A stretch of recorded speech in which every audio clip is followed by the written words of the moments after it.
আচ্ছা, এখানে দেখো কি লিখছে, একটি নার্সারিতে 742টি গোলাপ চারা ছিল। সেখান থেকে মনির বাগান করার জন্য 395টি চারা কিনলো।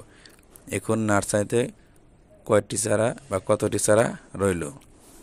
তাহলে এখানে দেখো কি হয়েছে, নার্সারিতে ছিল কয়টি চারা? 742টি।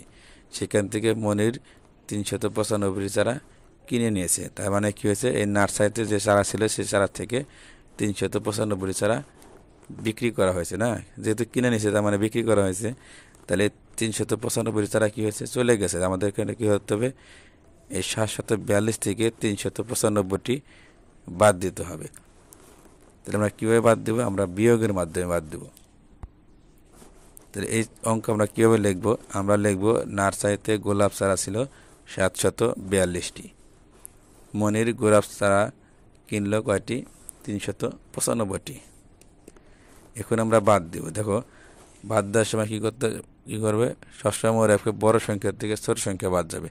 তাহলে এখানে 742 বড় সংখ্যা, 395 ছোট সংখ্যা। আর এখন বড় সংখ্যার থেকে ছোট সংখ্যা বাদ দেবো।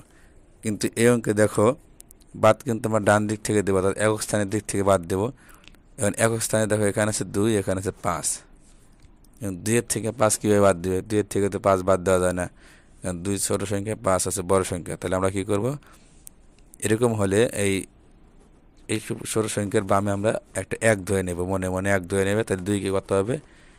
বামে যদি আমরা একটা 1 বসাই, কত হয়? 12। এই 12 থেকে 5 বাদ দাও, কত হয় দেখো? 5, 6, 7, 8, 9, 10, 11, 12, 7।